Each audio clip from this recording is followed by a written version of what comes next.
নমস্কার বন্ধুরা। বহুদিন থেকেই পশ্চিমবঙ্গের পার্শ্ববর্তী সমস্ত রাজ্যের বর্ডার বন্ধ। দিন দিন কমে যাচ্ছে আলুর দাম। সরকারি সিদ্ধান্তে মাথায় হাত বাংলার আলু চাষিদের। হাজার হাজার কোটি টাকার ক্ষতির মুখে কৃষি নির্ভর গ্রামীণ অর্থনীতি।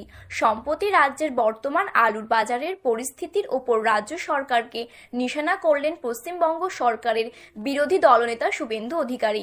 গতকাল তিনি জানিয়েছেন, রাজ্য সরকার সমস্ত চাষি তথা ব্যবসায়ীদের করুণ অবস্থার কথা ভেবেও দেখছেন না। সাধারণ মানুষ মুখ্যমন্ত্রীকে ভোট দিয়েছেন বলে তিনি যা খুশি তা করতে পারেন না। তিনি অনুরোধ জানায় বর্ডার যাতে শীঘ্রই খোলা হয়। বর্ডারে ট্রাক বোঝাই আলুর গাড়িগুলিকে হেনস্থা না করার আর্জি তিনি জানিয়েছেন। কটাক্ষের মুখে আলুর গাড়িগুলোকে নবান্নে নিয়ে যাওয়ার কথাও শোনা যায় শুভেন্দু অধিকারীর মুখে। আজ কতুলপুরে পোখরাজ আলুর দাম পয়েন্ট লোড হিসেবে রয়েছে 440 টাকা।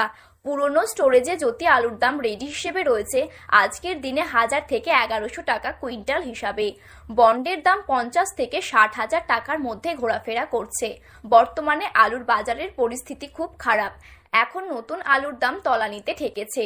তার মধ্যেই ব্যবসায়ীদের দাবি, এই বছর আলুর চাষ নতুন করে 20 থেকে 25% বেশি হয়েছে সমস্ত পশ্চিমবঙ্গেই।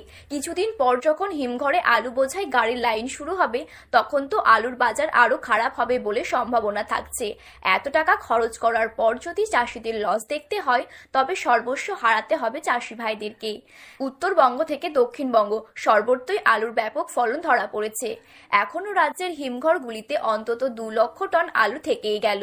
হুগলি বর্ধমানের হিমঘরের মালিকেরা শেডের বাইরে আলু বের করে দিয়েছেন। পশ্চিম মেদিনীপুর এবং বাঁকুড়ার অধিকাংশই আলু ভিন রাজ্যে পাঠানোর ছিল। পরিমাণ বেশি হওয়ায় সেখানকার আলু শেডে বের করা যায়নি। পুরনো আলু বাজার জুড়ে থাকায় বাঁকুড়া মুর্শিদাবাদে নতুন আলু জলদি উঠলেও চাষিরা দাম পেল না। তো বন্ধুরা, এই ছিল আজকের আলুর বাজার দর সম্পর্কিত আপডেট। ভিডিওটি ভালো লাগলে একটি লাইক করবেন এবং আপনি যদি চ্যানেলটিতে নতুন দর্শক হয়ে থাকেন, তাহলে চ্যানেলটি সাবস্ক্রাইব করে পাশে থাকা বেল বাটনটি অল করে রেখে দেবেন।